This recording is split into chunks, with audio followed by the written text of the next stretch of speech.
Hello ladies and gents, welcome to Rex, and this is US military F-35's just did something insane to Iran's coastal hideouts. So I guess F-35 is being used for carpet bombing the coastal areas. Not carpet bombing, like semantics. Sometimes people get pissed off. They didn't carpet bomb, you idiot. Yeah, I know. You get the point. Like they pinpoint places and like destroy that. I'm guessing this is one of those. I watched AI tele video yesterday, kind of late than I usually. If you haven't seen it, check it out. In that, talked about how USA laid traps for Iran and then took out a lot of like launchers and things from the ports. Is that what this is about? Because F-35 is a perfect plane to use for that, right? For being relatively stealthy. Relatively stealthy because you're launching missiles. After that, you're not really stealthy. But up until that point, you're stealthy.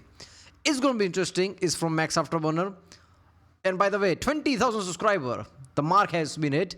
I'm like, okay, I'm forgetting to say that for past 2 or 3 days. And then I was seeing like, oh, wait a minute, 200 more subscriber came.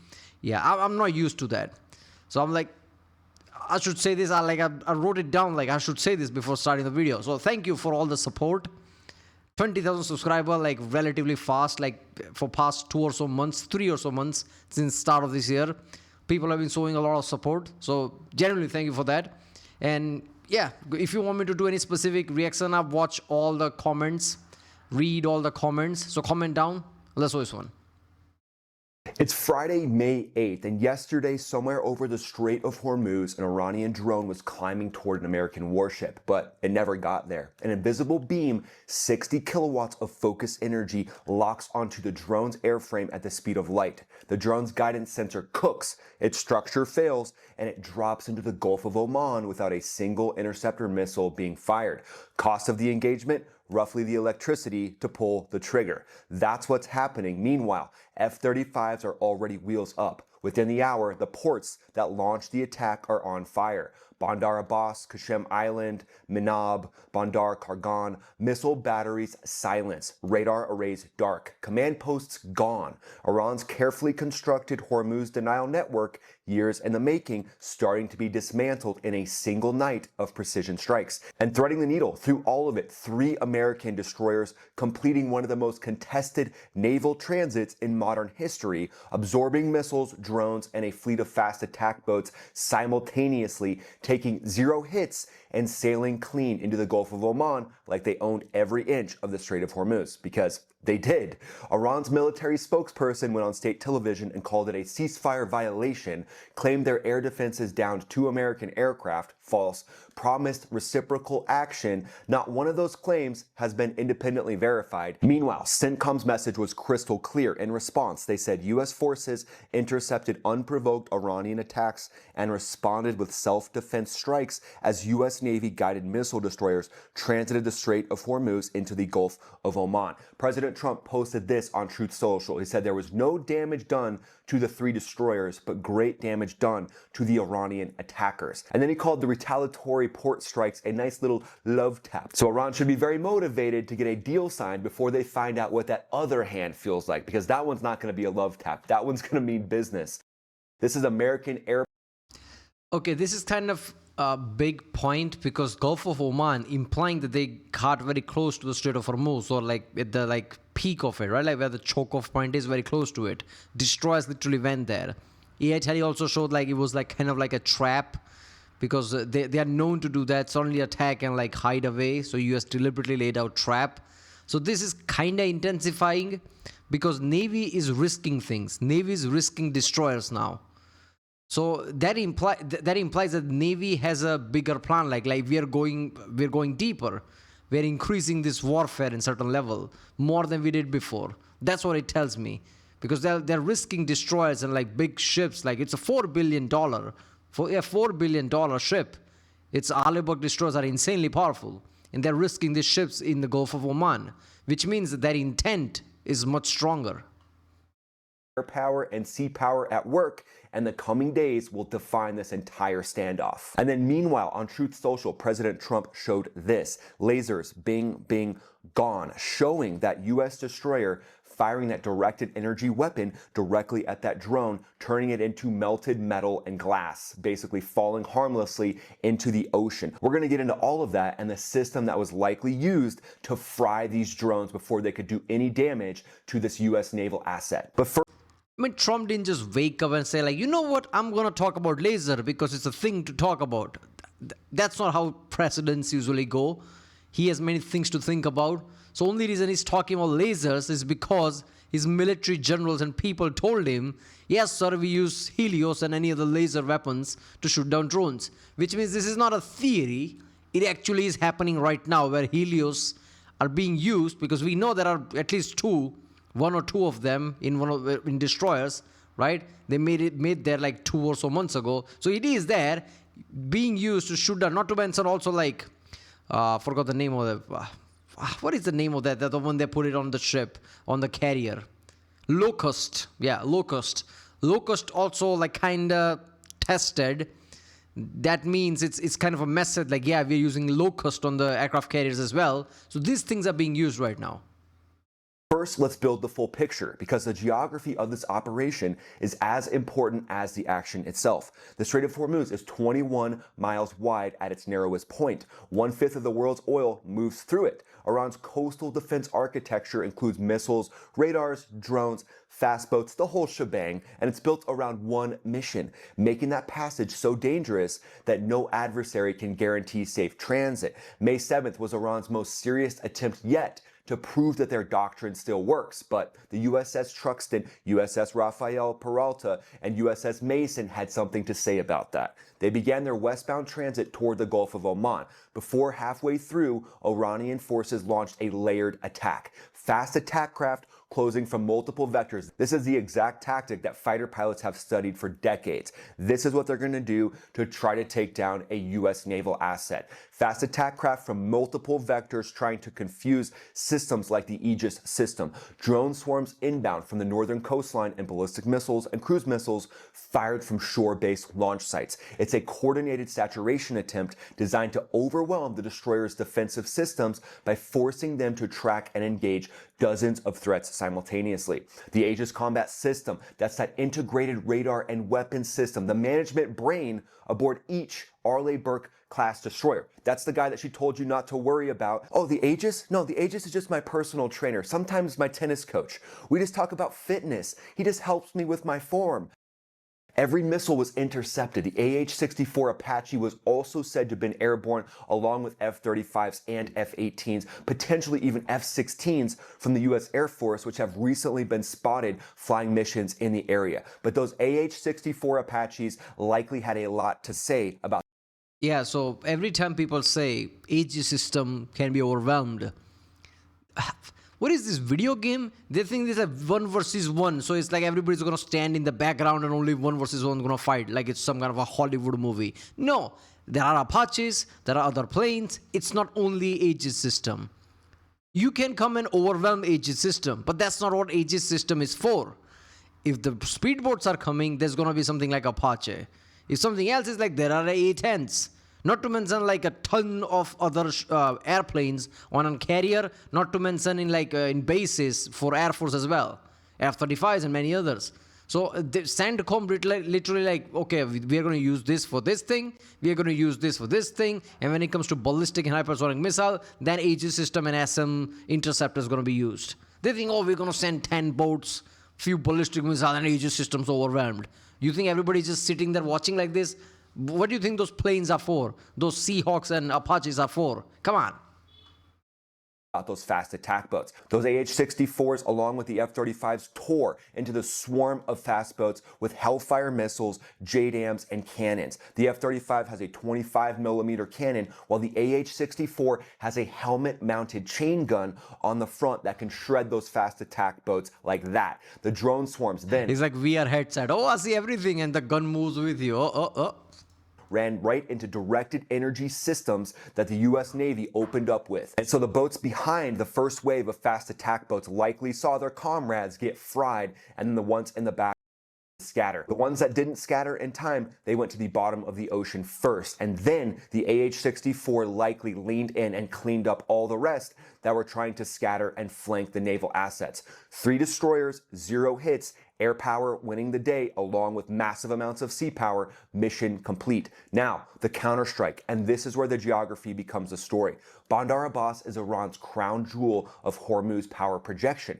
Located on the northern shore of the strait, it is simultaneously Iran's largest commercial port and the headquarters of the IRGC Navy's surface and submarine operations in the Persian Gulf. We know their main navy has been destroyed, so now Iran is leaning on those fast attack craft along likely with mini subs to try to cause pain in the Strait of Hormuz. The naval base adjacent to the commercial port hosts fast attack craft mine-laying vessels and the command infrastructure that coordinates interdiction operations across the strait. Striking Bandar Abbas doesn't just hurt Iran militarily, it hits the economic artery and the command brain of the IRGC Navy at the same time. Qasem Island sits directly in the strait itself, Iran's unsinkable aircraft carrier, as they like to call it. At 1,500 square kilometers, it's the largest island in the Persian Gulf. Positioned to control the northern shipping lane through Hormuz, Iranian forces have used Qasem to stage drone operations, position coastal radar arrays that provide targeting data for anti-ship missile batteries, and, of course, park fast attack boat squadrons in the island's sheltered coves. The Baman Pier on Qashem's southern coast, specifically named in Iranian state media reports of the strike, is a known IRGC logistics node, and that was just taken out. That is no uncertain message that now your IRGC has no ability to resupply. Hitting Qasem means taking away Iran's forward staging platform inside the Strait of Hormuz itself. And then Manab is inland from the coast, southeast of Bandar Abbas, and its significance is specifically the IRGC Naval Police checkpoint, confirmed struck now by U.S. forces. This facility coordinates the small boat swarms. It's a dispatch center for the Mosquito Fleet strategy, basically. Take it out, and you've degraded Iran's ability to orchestrate the kind of multi-vector fast boat assaults that just I think, they probably would have decentralized at certain level. If there are facilities that single-handedly control things, they probably would have emptied it or take control from it. It has to be like that. Otherwise, what are you doing? If there is high targets like that, why would you keep it operational? At this point, you should spread out control over many areas and not have one central command for anything, speedboats or anything. So did this center mattered? Then again, the first strike, which took the, supreme leader of Iran, everybody gathered in one place. It's why would you do that? Fine, it was the first strike. But they did that again when they were choosing another supreme leader, and they all gathered in one place even after that. So who knows, maybe Iran still repeats the same mistakes. Just failed against the 3 destroyers, but it's all Iran has left. And then Bandar Kargan, also confirmed struck as a smaller coastal checkpoint used as a naval control point for vessels entering and exiting the eastern approach to the strait itself. Combined with Manab, its elimination tightens the U.S. grip on Iran's ability to surge any maritime assets into the engagement zone itself. CENTCOM's target list, drone launch sites, coastal radars, command and control locations, and ISR nodes maps perfectly onto these 4 locations. This wasn't random retaliation or just a random love tap. It was a precise, pre-planned deconstruction of the specific infrastructure that just tried to sink the 3 American ships. Iran built that entire coastal network to make American admirals nervous. But after last night, let's just say the Iranian admirals are the ones that didn't get any sleep. The KC-135 Stratotanker tracks 5 aerial refueling jets airborne from UAE simultaneously tell you the strike package was sustained and multi-wave. You don't keep tankers airborne for a single pass. Something flew a lot of miles last night, and it wasn't heading away from Iran. It was definitely heading towards Iran. Likely F-35s from the U.S. Air Force teamed up with U.S. Navy F-35s, also F-35s from the Marine Expeditionary Unit in the region as well. 3 types of F-35s. Why would you use marine ones? They are for specific job. You already have the longer range ones, A and B. Why do you need, wait a minute, A and B? A and C, yeah, whatever, the marine one, right? The one, that's the B. I don't know, I'm confused. You already have 2 long range ones. Why would you need marine one though? likely all took place in these strikes, taking down these key assets. And you team that up with the AH-64 Apache, F-18s that can be protecting the actual naval blockade itself. You team all those air assets up, and let's just say Iran's going to be walking funny for a couple weeks after this one. But to understand why Iran keeps launching these attacks despite the outcomes, you have to understand what they believe they're accomplishing and what's actually left of their military capacity. So since Operation Epic Fury began, they have been crushed so hard that now they're going to fall back on the only thing they have: the mosquito swarms, coastal cruise missiles, and some of these are buried underground in underground bunkers along the coastline. You can see in the imagery that these things can just pop out of bunkers along the coast and try to cause mayhem on naval ships or commercial ships in the Strait of Hormuz. Their Shahed type attack drones, those are their main go-to when it comes to their drone swarms. They've likely got a lot of those left with underground bunkers where basically the coastline just lifts up a little bit. These things launch off, and now they've got the ability to cause some sort of chaos in the Strait of Hormuz, along with a few ballistic missiles that they have left that we've seen them recently launch at UAE in retaliation through the transit through the Strait of Hormuz. The UAE has now formally established a national committee to document Iranian acts of aggression and resulting damages. After months of bombing, UAE has created a committee to document things like, you can't respond in any way, man. What is happening to this, like, rich countries, like per capita rich countries, like UAE, Saudi Arabia, Qatar? These are rich countries. Dubai was one of those things that, like, what is it, like state of United Arab Emirates. Emirates means states. Dubai is one of the Emirates. Abu Dhabi being the largest one, as far as I know. Abu Dhabi's prince is probably the prince for entire UAE, something like that. So Dubai is always touted as like so rich that they have gold ATM. Why didn't you use that money to build your military stronger? Don't you have American things? You can't respond at all? Or we're going to document it. Like, okay, so they're just going to keep bombing you. You keep documenting it. This is a country that's building a legal and diplomatic case, but simultaneously, the UAE's own air defense is activated on May 7th to intercept Iranian threats, meaning Iran's attacks are now directly threatening its Gulf neighbors consistently. Again, the regional coalition supporting the U.S. position is not fracturing, it's calcifying. Iran's grand strategy was to make the Strait of Hormuz too expensive for America to contest, but the U.S. and Gulf partners have just responded by making it too expensive for Iran to defend long term. But let's talk hardware, specifically the two technology stories that define May 7th and what they mean for every engagement that comes after this. On the defensive side, the laser intercepts. Two directed energy systems are confirmed deployed in this theater, and either or both could have been active during this engagement. First, let's talk about the Odin. That's the optical dazzling interceptor or interdictor for you acronym lovers. That's designated the ANSEQ-4. This is what's called a soft kill system. It projects a focused laser beam onto a drone's electro-optical and infrared sensors. The drone doesn't explode, it basically... As far as I know, that is part of the Helios system in a way. Isn't it like it's one module? Certain part is a dazzler, which is the Odin, and certain part is like concentrated beam, which is Helios. It's one thing as far as I know. Goes blind. Guidance system loses the target, loses orientation, and the airframe either crashes on its own or becomes easy prey for other defensive systems. Odin has been confirmed deployed on Arleigh Burke-class destroyers during Operation Epic Fury. It's not experimental, this is operational laser weapons crushing Iran's drones. Next is the Helios system. This acronym is for the record books. High energy laser with integrated optical dazzler and surveillance. The Mk5 Mod 0 is the hard kill system aboard the USS Preble, confirmed operating in these waters. 60 kilowatts of focus energy. It doesn't blind the drone, it structurally destroys it. When you can't blind it, just structurally destroy it. That's the... I mean, 60 kilowatt. Think about that. It's 60,000 watts. Now, you know watts, like you have things that you use watts from PC to everything. Imagine what a 60,000 watt is. Like electric cars use that kind of like a electricity to charge. 60,000 watts is a lot, right? Imagine that level of energy suddenly striking something. a human, like humans probably like damaged really badly. So 60,000 watts frying a system, that makes sense. So 60,000 watt is an insane amount of energy to fry things.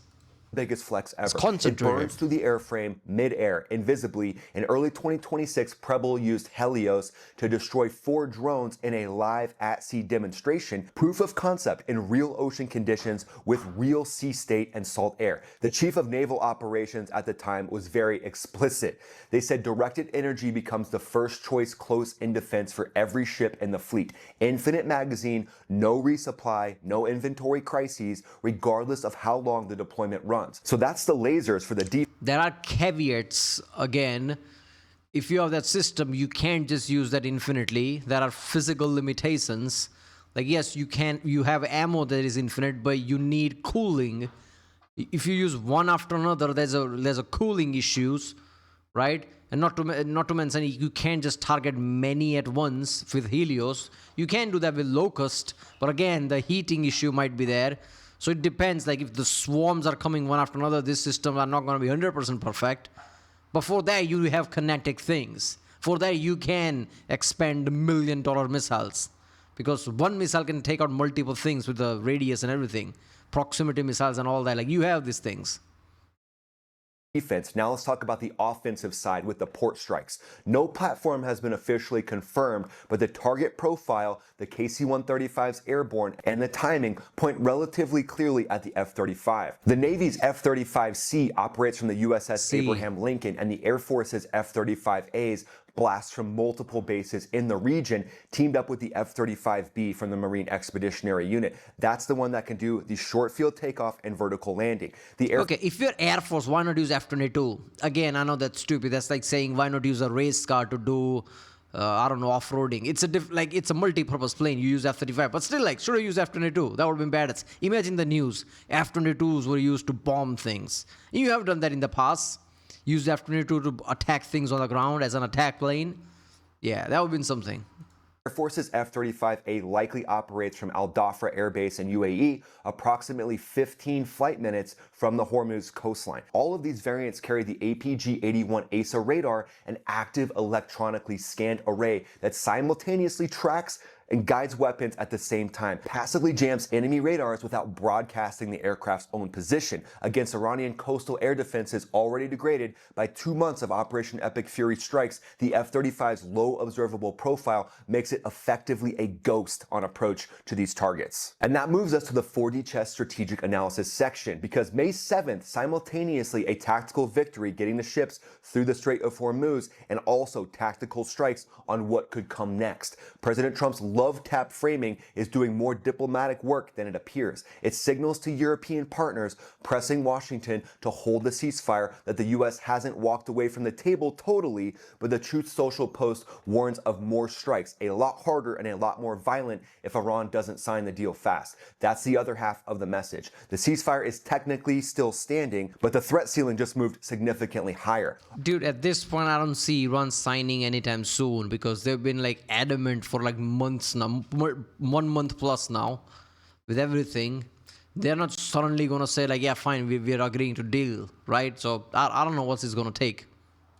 Iran's entire negotiating position rests on 2 pillars. First, global energy markets' fear of full Hormuz closure, which we've seen Brent crude actually come down in the recent days. And also, they're saying that they will fully control the Strait of Hormuz with sustained harassment, and they want to eventually exhaust American political will to maintain their own blockade of the Strait of Hormuz. But what we saw yesterday, laser intercepts destroying the economic logic of the drone swarm strategy entirely that Iran wants to use against the U.S. This is a massive blow to the IRGC, and one that the IRGC might see as something that brings them to the table. But as we've seen, they're pretty nihilistic. They're likely going to go down with the ship. So what do you think happens from here? Do you think we see the IRGC hardliners actually come to the table and get their political puppets to make a deal? Or do you think we see renewed strikes here in the next few days from the I think conflict is keep going on.